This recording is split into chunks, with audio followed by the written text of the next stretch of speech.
Kom ons aanbid die Here hier saam as sy kerk in sy erediens. Psalm 100 lees ons: Juig voor die Here oor ganse aarde, dien die Here met blydskap, kom voor sy aangesig met gejubel. Erken dat die Here God is, hy het ons gemaak en ons is syne, sy volk en die skape van sy weide. Gaan sy poorte in met lof, sy voorhoewe met lofgesang. Loof hom, prys sy naam. Ontvang nou die Here se groetseën hier in sy erediens. Genade, barmhartigheid en vrede van God ons Vader en ons Here Jesus Christus, die gemeenskap van die Heilige Gees. Amen. Kom ons loof die Here en ons sing Psalm 31. Ons sing daarvan die eerste en die vierde strofes. In vers 1 gaan ons sing: Bevry my, hoor my bede, hoor my gebed, dat u geregtighede. Dis al hoe daar vir sondaars verlossing is, in God se geregtigheid, in hy self wat dit doen. Hy maak ons weer reg. En dan gaan ons ook sing vers 4 van hoede: Gee my gees oor in die hande, my redder, wat my trou in veilige hoede hou, wat my getrou in veilige beskerming of bewaking of bewaring. Dis wat hoede is. Dis die Here se beskerming of bewaking. Psalm 31, 1 en 4, en dan gaan ons geloof saam bely.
Glo in God die Vader, die Almagtige, die Skepper van hemel en aarde.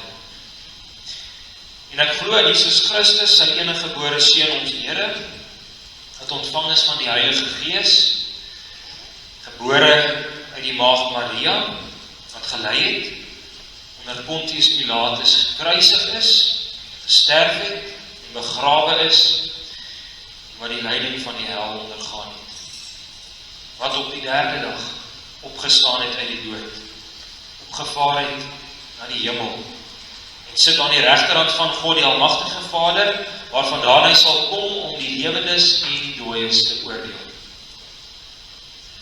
En ek glo in die Heilige Gees, aan 'n heilige, algemene, Christelike kerk, die gemeenskap van die heiliges.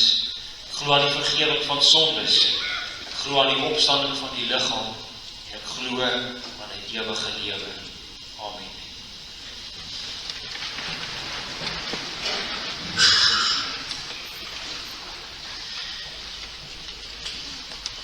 Eksodus 20. Lees ons die Here se wet, die 10 verbondswoorde. So groot deel van ons hele Christendom uitmaak. Die eerste, soos ons ook gaan hoor in die prediking, ken ons sonde deur die wet, dis die een groot doel van die wet, om ons sonde te wys, maar veral daarmee saam, wys dit ook vir ons Christus, want hy het hierdie wet 100% kom doen. Exodus 20, toe het God al hierdie woorde gespreek, en gesê, ek is die Here jou God, wat jou uit Egipte land, uit die slawehuis uitgelei het. Jy mag geen ander gode voor my aangesig dien. Jy mag vir jou geen gesnede beeld of enige gelykenis maak van wat bo die hemel is, of van wat onder op die aarde is, of van wat in die waters onder die aarde is nie. Jy mag jou voor hulle nie neerbuig en hulle nie dien nie, want ek, die Here jou God, is die jaloerse God, waar die misdaad van die vaders besoek aan die kinders, aan die derde en aan die vierde geslag van die wat my haat, en ek bewys barmhartigheid aan duisende van die wat my liefhet en by gebooie onderhou. Jy mag die naam van die Here jou God nie uitelik gebruik nie, want die Here sal die een wat sy naam uitelik gebruik nie ongestraf laat bly nie. Bedenk die Sabbatdag, dat jy dit heilig. 6 dae moet jy arbei en al jou werk doen, maar die 7de dag is die Sabbat van die Here jou God, dan mag jy geen werk doen nie, jy of jou seun of jou dogter, of jou diensknegt, of jou diensmaagd, of jou vee, of jou vreemdeling wat in jou poorte is nie. Want in 6 dae het die Here die hemel en die aarde gemaak, die see en alles wat daarin is, en op die 7de dag het hy gerus. Daarom het die Here die Sabbatdag geseën en dit geheilig. Eer jou vader en jou moeder, dat jou dae verleng mag word in die land wat die Here jou God aan jou gee. Jy mag nie doodslaan nie, jy mag nie egbreek nie, jy mag nie steel nie, jy mag geen valse getuienis teen jou naaste spreek nie. Jy mag nie jou naaste se huis begeer nie, jy mag nie jou naaste se vrou begeer nie, of sy diensknegt, of sy diensmaagd, of sy os, of sy esel, of iets wat van jou naaste is. Psalm 118, is deel van ons verootmoediging, daar sing ons die 9de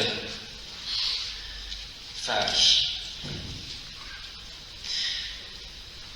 Ons gaan sing in hierdie vers, in die tweede helfte sing ons van hierdie vers, ons sny dan voor my pelgrimskrede die poort van sy geregtigheid. Hier sing ons weer van die Here se geregtigheid, en dan net daarna sing ons om God te loof wat my gebede verhoor het in die dag van stryd. In ander woorde, ons geregtigheid is die bron waaruit ons lofpryse kom. Die Here wat ons weer voor hom reggestel het, in die regte verhouding met hom gebring het, dat ons weer voor hom kan kom, dit is die groot grond waaruit ons lof vir die Here uit opspring. 118 vers 9, en dan gaan ons saam met.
Onse Vader in die hemele, hoog en verhewe, As U eers in die hemele, mag ons nie aards van U dink nie. Daarom leer U ons ook deur die Seun om so te bid, en ons gebed so te begin, Onse Vader wat in die hemele is. Mag ons hierdie hoogheid van U en hierdie verhewenheid van U, die absolute majesteit en die heerlikheid, mag ons waar het wandel, mag ons dit meer en meer ken. Ons wil dit ook hier aan die begin van ons gebed bely, dat U al ons lof toekom, U al ons eer toekom.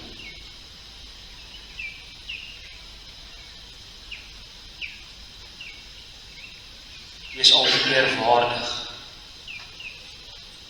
die sporthelde nie ons werk nie mense in ons lewens nie, maar U is waarlik 'n God om te aanbid.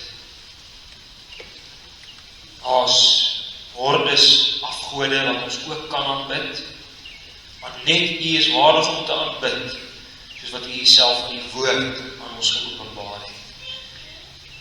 Mag ons meer daarin wandel, Here, mag ons meer U ken, mag ons meer U reg ken vanuit U woord uit.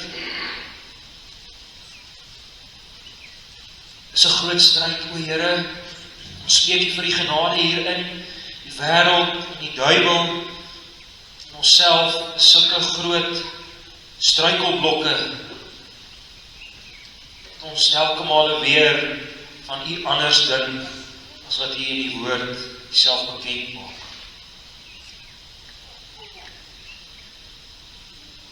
Dankie dat U ons in die eer en diens kom ontmoet.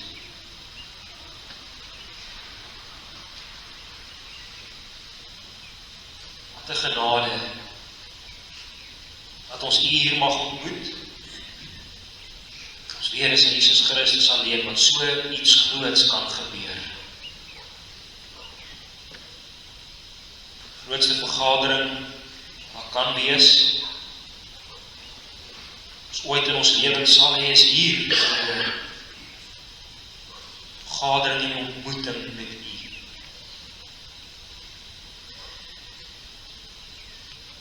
Ons smeek U as ons hier kom, dat ons ter onder die indruk en die besef mag kom van die genade.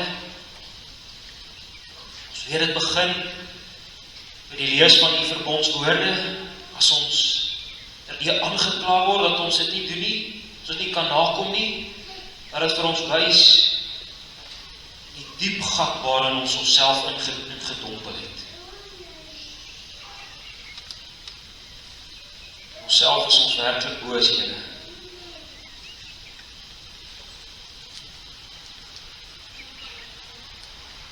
Ons bely ons sondes.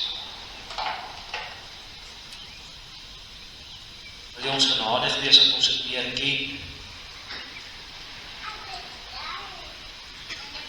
Maklik kruip ons weg agter 'n sinnetjie soos vergewe ons sonde of ons bely ons sonde. Ons wil nie graag daaraan dink hoe ellendig ons in onsself is nie. Wees ons genadig, kom met die Gees en oortuig ons van ons sonde, sodat ons met alles in ons na U toe sal vlug en na Christus toe sal vlug as ons enigste verlossing.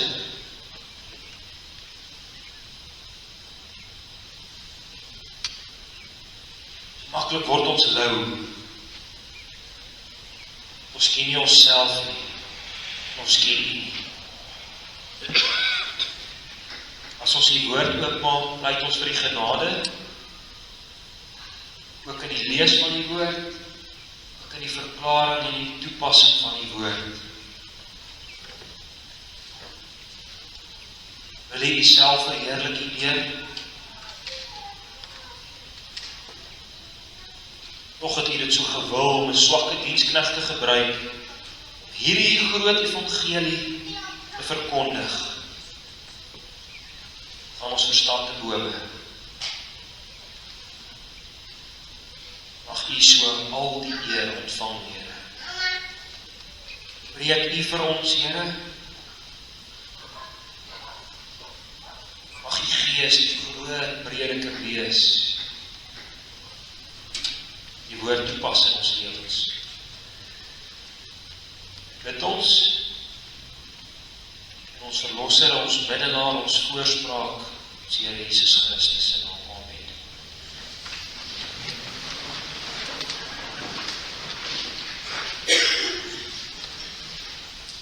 Psalm 71 vers 1 en 2, ek vertrou op u geregtigheid, Here. Die hele lewe is aan u oorgegee. Psalm 71 vers 1 en 2, dan gaan ons lees uit Here se woord.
Ons lees vanoggend saam die Here se woord,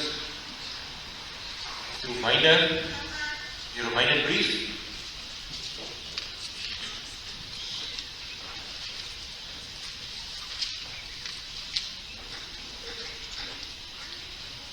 Ons gaan net eers na hoofstuk 3 toe, daarna gaan ons die hele hoofstuk 6 lees. Al gaan ons stilstaan by hoofstuk 6 vanaf vers 15 tot 23. Hoofstuk 3 lees ons net daar vanaf vers 19 tot 21, net die 3 verse. Hoofstuk 3 vers 19. Nou weet ons wat alles wat die wet sê, hy het sê vir die wat onder die wet is, sodat elke mond gestop en die hele wêreld voor God doenwaardig kan wees. Aangesien hy die werke van die wet geen vlees voor hom geregverdig sal word nie, want deur die wet is die kennis van die sonde. Maar nou is die geregtigheid van God geopenbaar, sonder die wet. Ons kan sê sonder die werke van die wet, terwyl die wet en die profete daarvan getuig. Die wet profete wat getuig van die geregtigheid van God. Dan blaas nou hoofstuk 6 toe. Vers 1. Wat sal ons dan sê? Sal ons in die sonde bly, dat die genade meer kan word? Nee, stellig nie. Ons wat die sonde afgesterf het, hoe kan ons nog daarin lewe? Of weet julle nie dat ons almal wat in Christus Jesus gedoop is, in sy dood gedoop is nie? Ons het saam met hom begrawe, deur die doop in die dood, sodat net soos Christus uit die dode opgewek is deur die heerlikheid van die Vader, ons ook so in 'n nuwe lewe kan wandel. As ons met hom saamgegroei het deur die gelykvormigheid aan sy dood, sal ons dit tog ook wees deur die aan sy opstanding. Aangesien ons dit weet dat ons ouwe mens saam gekruisig is, sodat die liggaam van die sonde tot niet gemaak sou word en ons nie meer die sonde sou dien nie. Want hy wat gesterf het, is geregverdig van die sonde. As ons dan saam met Christus gesterf het, glo ons dat ons ook saam met hom sal lewe. Omdat ons weet dat Christus, nadat hy opgewek is uit die dode, nie meer sterf nie. Die dood heers oor hom nie meer nie. Want die dood wat hy gesterf het, het hy vir die sonde eens en vir altyd gesterwe. Maar die lewe wat hy leef hy vir God. So moet julle ook reken dat julle wel vir die sonde dood is, maar lewend is vir God en Christus Jesus, ons Here. Laat die sonde dan in julle sterflike liggaam nie heers, dat julle aan sy begeerlikhede gehoorsaam sou wees nie. Moenie julle lede stel tot beskikking van die sonde as werktuie van die ongeregtigheid nie, maar stel julle self tot beskikking van God, as mense wat uit die dode lewend geword het, en julle lede as werktuie van geregtigheid in die diens van God. Want die sonde sal oor julle nie heers nie, want julle is nie onder die wet nie, maar onder die genade. Wat dan? Sal ons sonde doen, omdat ons nie onder die wet is nie, maar onder die genade? Nee, stellig nie. Weet julle nou nie, dat aan wie julle self as diensknegte tot beskikking stel om hom te gehoorsaam nie, julle diensknegte is van hom aan wie julle gehoorsaam is nie, of van die sonde tot die dood, of van die gehoorsaamheid tot geregtigheid. Maar ons dank God dat julle wel diensknegte van die sonde was, maar van harte gehoorsaam geword het aan die voorbeeld van die leer wat aan julle oorgelewer is, en vrygemaak van die sonde, het julle diensbaar geword aan die geregtigheid. Ek spreek menslikerwys, terwille van die swakheid van julle vlees. Want net soos julle lede diensbaar gestel het aan die onreinheid en die wetteloosheid om wetteloos te wees, so moet julle nou julle lede diensbaar stel aan die geregtigheid tot heiligmaking. Want toe julle diensknegte was van die sonde, was julle vry van die geregtigheid. Wat 'n vrug dan het julle toegehaat van die dinge waaroor julle nou skaam. Want die uiteinde daarvan is die dood. Nou dat julle vrygemaak is van die sonde en diensbaar geword het aan God, het julle vrug tot heiligmaking en uiteindelik ewige lewe. Want die dood van die sonde is die dood. Maar die genadegawe van God is die ewige lewe in Christus Jesus, ons Here. Vers 19, ek spreek menslikerwys terwille van die swakheid van julle vlees, want net soos julle lede diensbaar gestel het aan die onreinheid en die wetteloosheid om wetteloos te wees, so moet julle nou julle lede diensbaar stel aan die geregtigheid tot heiligmaking.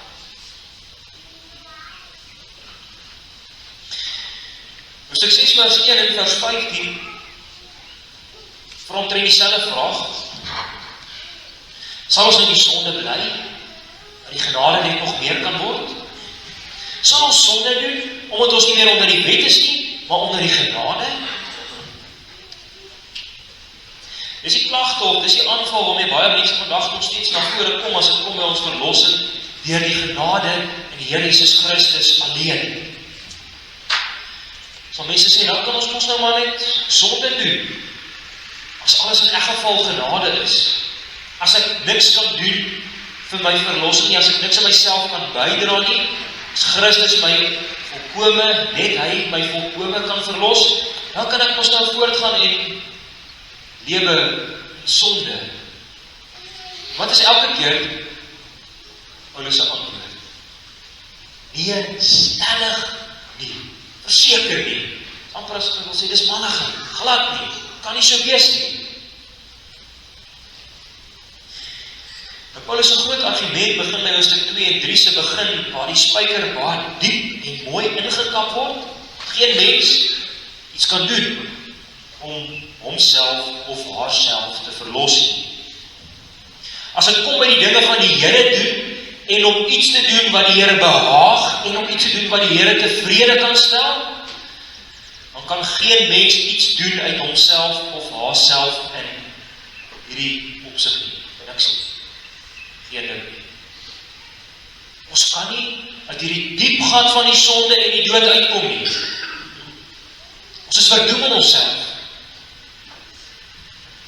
Eindig Paulus hierdie deel in hoofstuk 3 vers 19 en 20. Nou weet ons dat alles wat die wet sê, en dit sê vir die wat onder die wet is, sodat elke mond gestop. Die hele wêreld voor God doemwaardig kan wees. Aangesien uit die werke van die wet geen vlees vir hom geregverdig sal word nie, want deur die wet is die kennis van die sonde. Geen mens kan iets doen voor God wat vir hom wat vir God goed en reg en aanvaarbaar is. Die hele wêreld is vir hom doemwaardig. Die hele wêreld is vir God strafwaardig, verdoem. Ons verdien in onsself net hierdie een vonnis. Dis die vonnis van die ewige hel. Dis die vonnis van God se ewige toorn. Dis die vonnis van God se ewige, heilige woede en sy wraak. Dis die vonnis wat ons verdien in onsself. Ons geen werk van die wet, geen onderhouding van enige wet wat voor God reg gereken kan word in onsself nie. En belangrik, die probleem is nie by die wet nie. Asof ons net 'n beter wet moet kry of ander wette moet kry nie. Die probleem is nie by die wet nie. Die probleem is by ons. As niks wat ek en jy kan doen in terme van wetsonderhouding, in terme van die nakoming van die 10 gebooie, wat ooit vir God goed en reg sal wees nie. Wanneer die wet is die kennis van die sonde. Die wet wys vir my en jou hoe sondig ons in onsself is. Besef jy hierdie tydjie, broer en suster? Is jy ten volle hiervan bewus, dat jy niks kan doen, wat vir God reg is nie. Jy kan niks in jouself doen, wat vir God reg is nie. Jy kan niks in jouself doen, wat vir ooit vir God aanvaarbaar sal wees nie. Kan nie. Jouself is jy vir hom doemwaardig.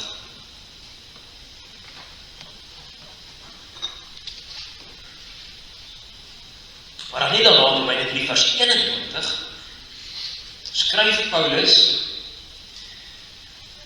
dat die wet, hierdie wet wat ons so aankla van die ons eie ellende, dat hierdie wet tog van iets baie besonders getuig. Die wet getuig van die geregtigheid van God. Met ander woorde, die wet wys ons baie duidelik dat as iemand hierdie wet 100% gaan nakom, dan gaan hy vir God heeltemal bly maak. Dit gaan God behaag. Dit gaan nou vir God reg wees. Dit sal aanvaarbaar wees vir God. Dit sal vir hom heeltemal aanvaarbaar wees as iemand die wet heeltemal perfek kom doen. Heeltemal perfek. Nie 99% nie, of 80 of 70 of 50%, so wat ons baie keer wil maak nie. 100%. En dit gebeur werklik waar, broer en suster. Kom een in ons geskiedenis in, wat die wet volkome heeltemal kom doen het en kom lewe het. Dis Jesus Christus. Met sy hele lewe op hierdie aarde lewe hy die wet volkome uit. Hy is gehoorsaam ten volle aan die wet, selfs tot die dood, selfs tot die dood van die kruis toe. Hy is perfek. Hy is die volheid van die wet. Hy is die einde van die wet, soos wat ons lees in Romeine 10 vers 10. Hy is die einddoel van die wet. Hy is die hoogtepunt, hy is die klimaks van die wet, die Here Jesus Christus. Hy staan op uit die dood uit. Sodat daar vir ons lewe kan wees. deur sy gehoorsaamheid. Hy staan op uit die dood uit, sodat daar vir ons lewe kan wees, in sy lewe, en in sy gehoorsaamheid. Hy is die geregtigheid van God. Glo jy in hom, geliefde? Glo jy in hom in elke oomblik van die dag en die nag? Hy is jou enigste middelaar. Net hy. Net hy kan jou regmaak voor God, Vader. Weet jy hoe wonderlik is dit, broer en suster? As jy in die Here Jesus Christus ingeplant is in die geloof, en as jy saam met hom gesterf het en saam met hom opgestaan het, dan beteken dit dat jy heeltemal reg is voor God. Dit beteken dat jy in die Hemelse Vader se oë, die Hemelse Vader se oë volmaak en perfek en reg is. Jy het al die geregtigheid nie in jouself nie, want jy is in Christus. Hy is jou versiering. Hy is jou wit en blink en rein en skoon kleed wat jy aan het. Jy is met die heel belangrikste en die heel grootste wese van hierdie kosmos verenig. Jy is met jou Hemelse Vader verenig. Deur die Here Jesus Christus se lewe en sy offer, deur sy geregtigheid. Net ons Here Jesus Christus kom so iets doen. Hy is God en hy is mens. Jy hoef niks buite dra nie, liefde. Teendeel. Jy kan niks buite dra nie. Jy kan nie.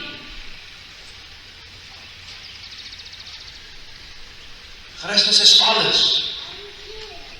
Hy verlos ons volkome.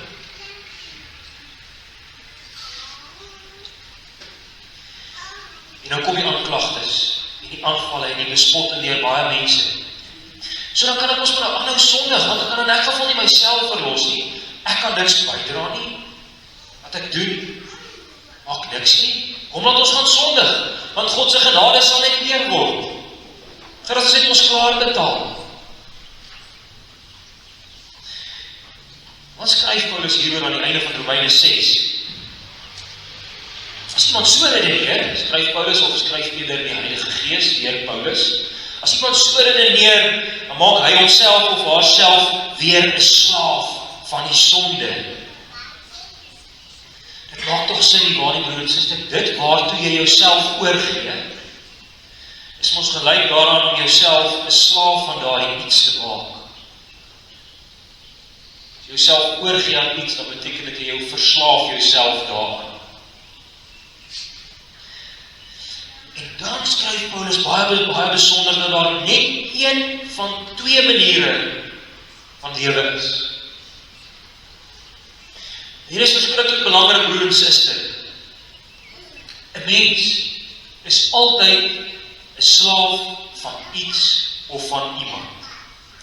Terloops, die woordjie vir diensknegt of diensbaar, ons het nie, as ek nou reg onthou, het ons nie eintlik die woordjie gelees, diens, of die woordjie slaaf gelees nie. Dis die woordjie diensknegt of diensbaar, en hierdie woord kom 7 keer voor in een of ander vorm, maar dis dieselfde woord wat vir slaaf ook gebruik word. As jy diensbaar is, dan is jy slaaf is. Dieselfde woord.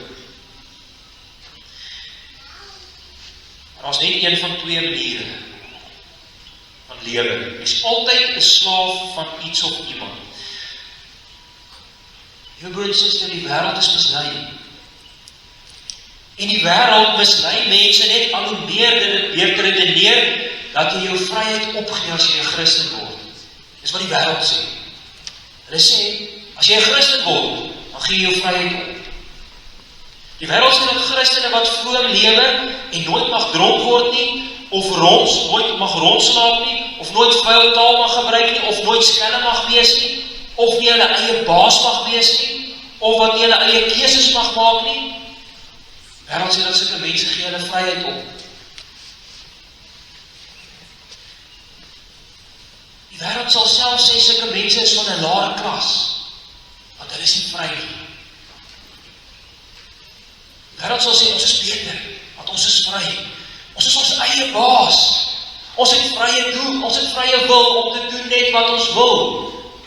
Waarom sal die wêreld sê ons is so hoër klas, ons is beter as julle? Ons is vry. Maar liewe broer en suster, word nie mislei nie. Hierdie wat nou net beskryf is absoluut nie vryheid nie. Of jy is 'n slaaf van die sonde tot die dood toe, of jy is 'n slaaf van die gehoorsaamheid tot geregtigheid, dit sê vers 16. Of 'n slaaf van die sonde tot die dood toe, of 'n slaaf van die gehoorsaamheid tot geregtigheid. En dan dank Paulus vir God, in vers 17 tot 18, dat hulle wel slawe van die sonde was, maar van harte gehoorsaam geword het aan die vorm van die leer, of dit kan ook vertaal word met aan die voorbeeld van die leer, in vers 17, wat vir hulle gebring is.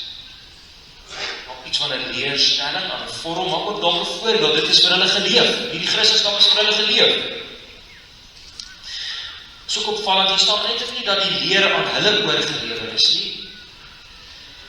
Hier staan eintlik dat hulle aan die leerstellings of die doktrines onderwerp is. Hulle is onder dit geplaas deur die Here. Die Here se genade het die Here vir hulle gevat en hulle deel gemaak van hierdie leerstellings, van die evangelie. Hy het hulle onder dit geplaas dat hulle aan onderdanig is, daaraan gehoorsaam is. En dan weer in vers 18 die stelling, vrygemaak van die sonde, het julle diensbaar geword aan die geregtigheid. Het julle slawe geword van die geregtigheid.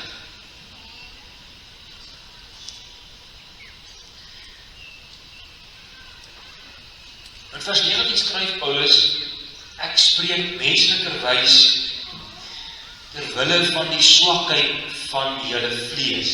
Nou wat bedoel hier? Kom skryf Paulus dit.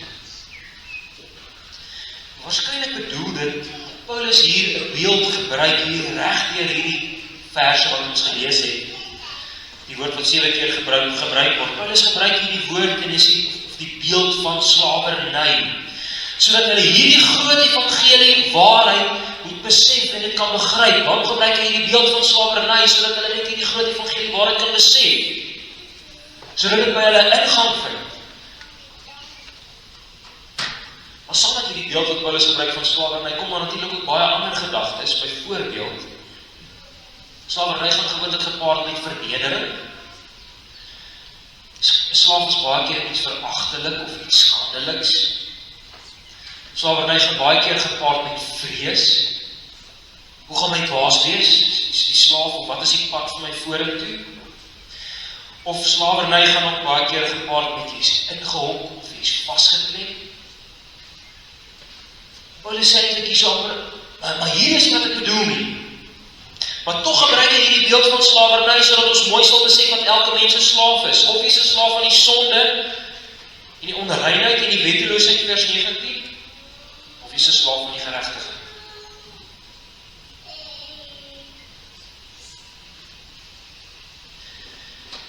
Iets wat ook nog veral opvallend is in vers 19, as jy hierdie gedeelte weer lees vanmiddag net op 'n bietjie daarop, dis baie opvallend. Ons lees in vers 19, daar lees ons dus dieselfde woorde, maar ons lees dit daar as 'n imperatief. Ander woorde, ons lees dit daar as 'n opdrag.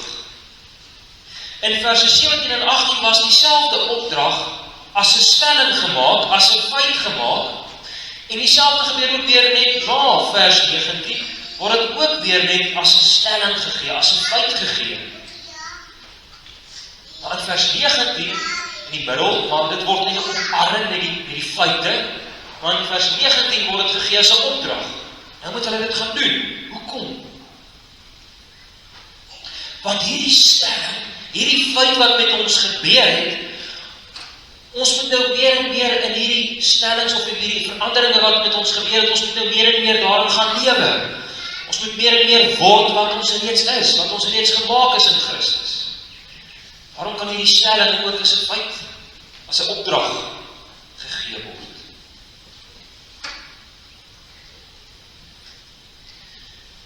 Voorheen was hulle slawe van die sonde. Dan lees ons in vers 21,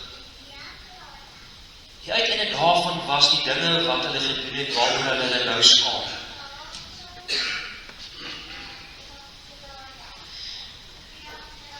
Skaam jy jou geliefde? Skaam jy jou oor die dinge wat jy gedoen het, toe jy 'n slaaf was van die sonde?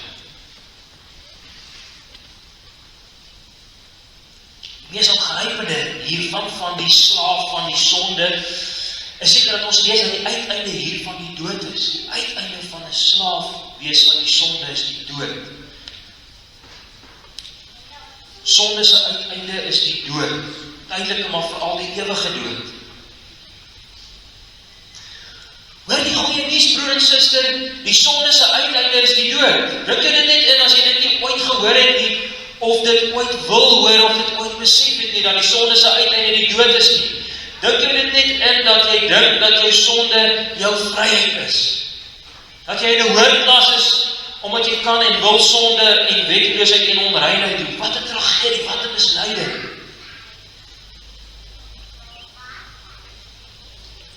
Wat 'n goeie nuus om te weet dat die uiteinde van die sonde is die dood.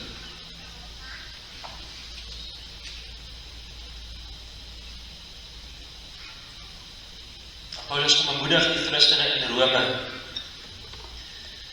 in hulle lewenspad van elke dag. Julle is vrygemaak van die sonde en julle het diensbaar geword aan God. Dit sê vers 22. Ene keer dis omtrent dieselfde woorde, maar net op broer en suster, nou lees ons dat hulle slawe geword het van God in vers 22. Hulle het diensbaar geword aan God. Vers 19 se einde en vers 18 en ook tot 'n mate in vers 16 se einde lees ons ook byna dieselfde, dat hulle slawe geword het van die geregtigheid. Want vers 22 lees ons hulle slawe geword van God.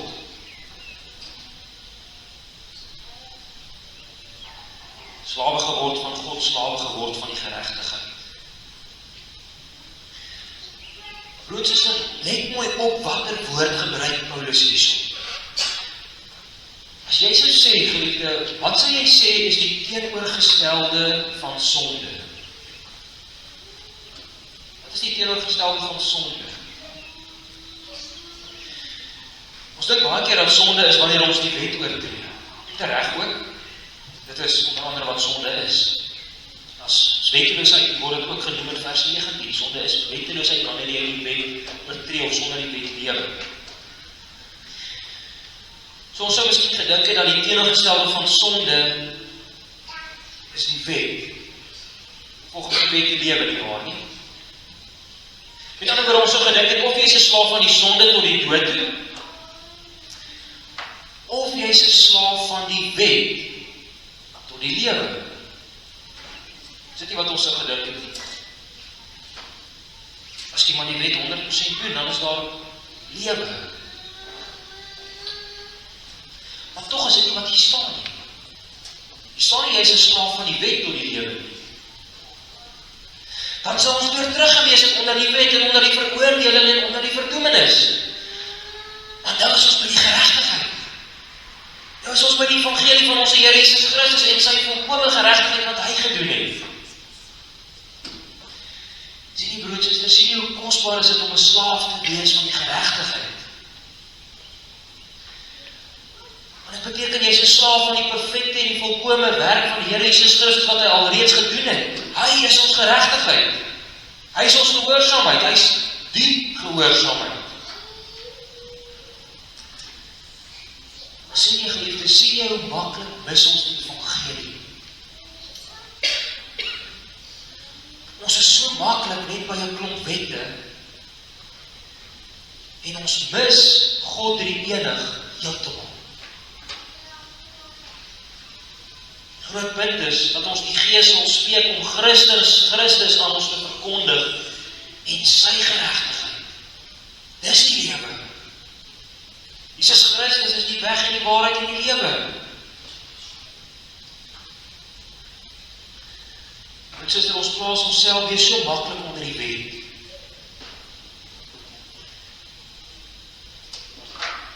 sal ons onsself vang as ons sê, ek moet ophou sonde doen. En ek moet die wet begin nakom. Jouself al dit oor sê, het gebeur baie. Moet ophou hierdie ding doen en ek moet die wet begin nakom. Broers, om hier te stop is 'n fatale, dis 'n dodelike mislukking. Dan is ons nie by onsself. En ons is weg van die Here af. Ons is nie by onsself. Ons is weg van die Here af.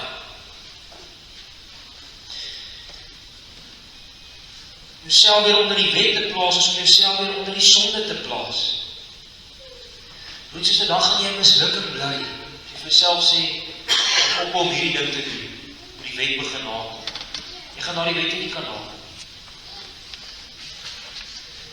Soek Christus, geliefde. Die wet maak ons plat. Ek moes hierdie eerder gedoen het. Of ek moet daardie begin doen.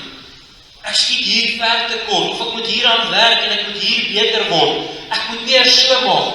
En so word ons verskeer en vol wonde. Want as net mislukking elke keer en oral oor. Maar Here Jesus Christus, hy het alles al reeds gedoen. Hy is ons geregtigheid. Om ons daar lewe. En die Here Jesus Christus, my suster, in hom is daar ware vryheid. Want hy maak ons vry van die wet, om die wet te doen. Dit is een groot kontrast daar. Hy maak ons vry van die wet om die wet te doen. Dit is nie. Gaan dit hieroor na, broer en suster. Christus maak ons vry van die wet om die wet te doen. Christus het die wet reeds volkome gedoen. En in hom is die lewe. In hom raak ons eers in staat om die wet te doen. Maar die hom, net die hom, hy is ons geregtigheid. Het hy. Twee keer is omdat ook in die vers, uit vers 19 en in vers 22, die woord heilig maak. Dit beteken om meer en meer heilig te lewe.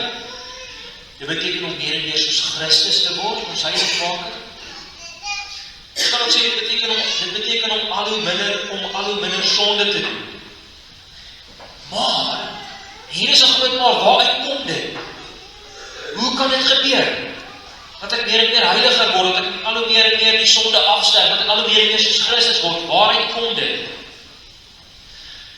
Wat vers 20 waar die woord gebruik word, sê dit kom uit God uit. Of vers 19 sê dit kom uit ons geregtigheid uit. Hierdie twee is sinonieme.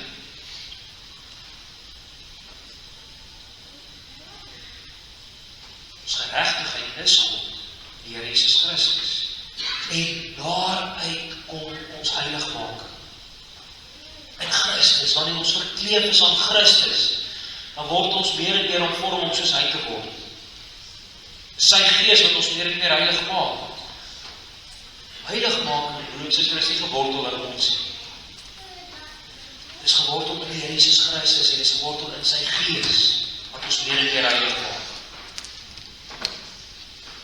Sal ons sonde doen omdat ons nie onder die wet is nie? Die slaverny van die sonde lei tot die dood.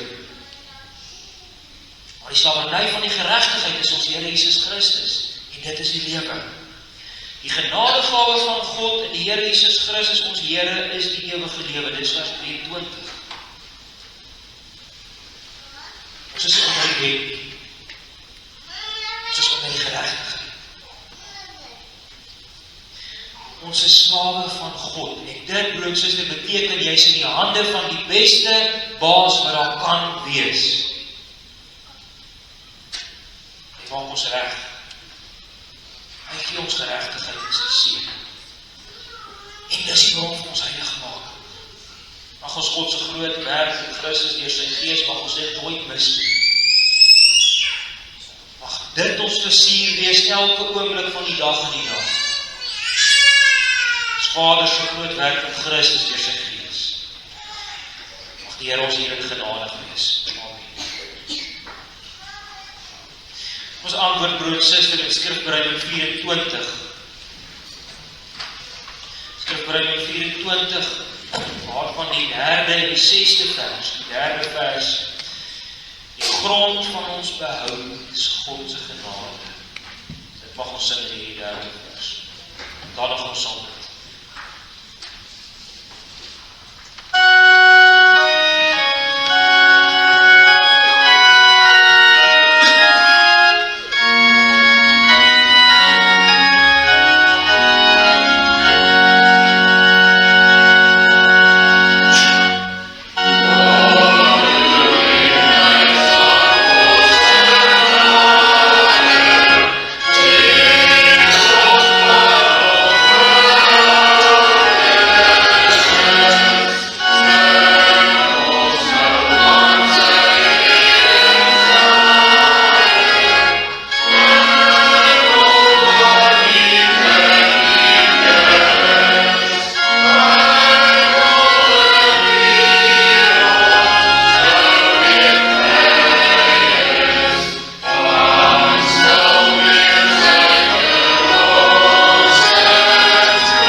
Onse Vader in die hemele,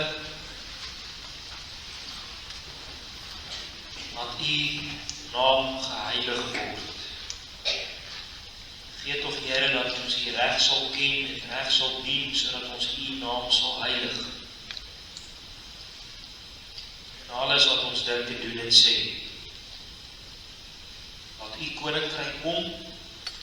Gee tog dat ons sal buig onder die woord. Bewaar die kerk, laat het groei. Vernietig die werke van die duiwel, sy magte.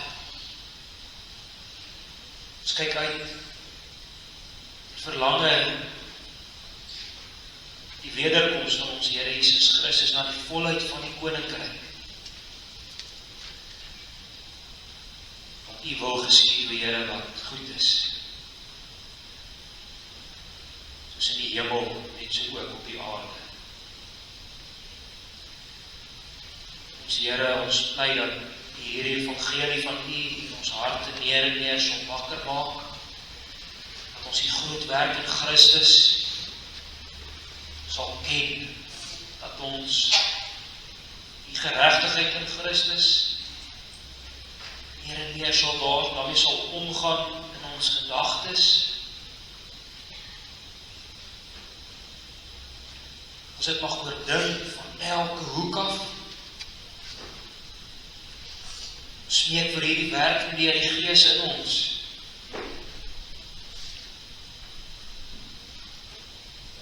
Mag ons hierdie groot woord meer en meer verstaan, Here.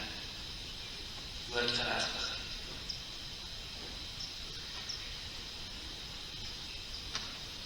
Dankie dat U ons in Christus nuut kom maak het.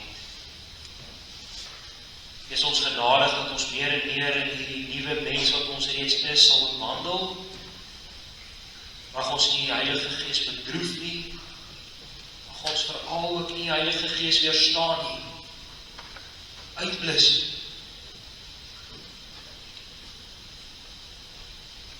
Ons bid die kerk, wil ons as gemeente vashou en bewaar. Mag ons 'n lig wees, soos wat U ons 'n lig gemaak het, in U self. Mag ons 'n getuienis wees van U, in hierdie omgewing.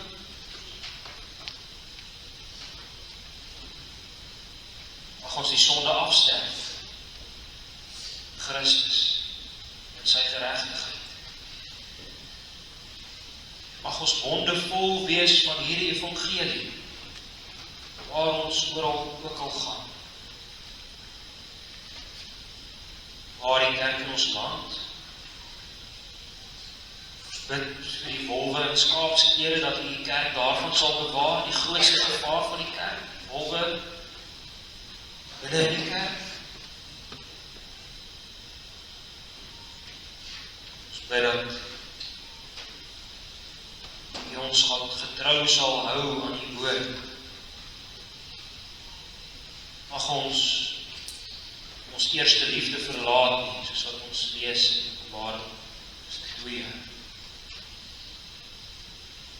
Ons bid vir elke vergadering hierna, die sistersvergadering, die kerkraadsvergadering, die ouderlingevergadering. Mag U naam daardeur verheerlik word. Mag ons eenheid in Christus wees. Mag dit wees waarin ons saam gebid word. Deur die Gees, die Here en die Seun.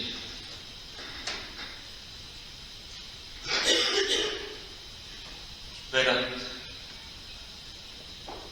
nie ons eie agendas voorop mag staan nie, maar dat ons U wil sal soek vir ons as 'n gemeente, meer dit sal soek. Die woord, ons bid, ons vra, ons smeek dat ons die woord op ons vingerpunte mag ken. Wil U wil vir ons openbaar, dat ons bekend maak. Dat ons U daaruit reg kan ken en daarin kan maak. Ons bid hierdie Vader, groot afhanklikheid van U, Christus wil. Amen.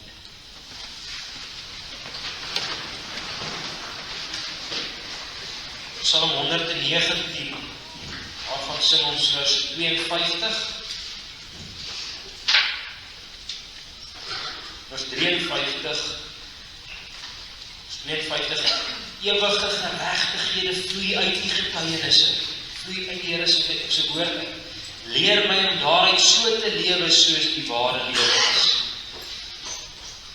Dan sing ons in vers 53, maak my getrou dat ek die getuienisse my hele lewe lang kan hou. Dit is dieselfde as om meer en meer 'n slaaf te wees van ons Here Jesus Christus, en nie 'n slaaf te wees van die sonde nie. Psalm 119, 52 en 53.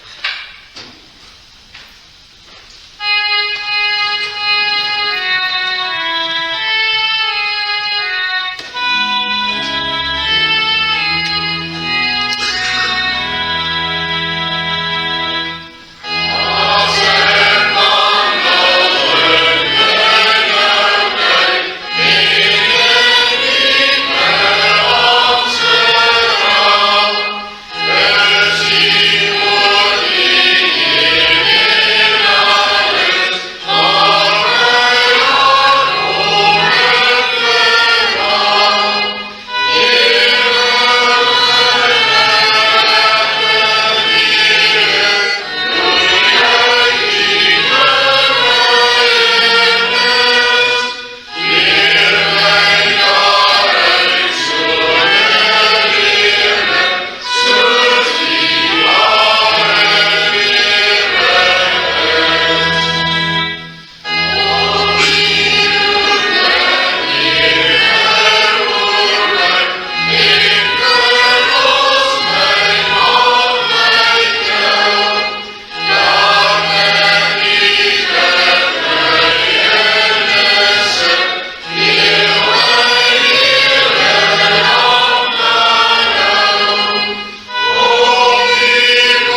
Here sal jou seën en jou behoed. Here sal sy aangesig oor jou laat skyn en genadig wees. Die Here sal sy aangesig oor jou verhef en aan jou sy vrede gee.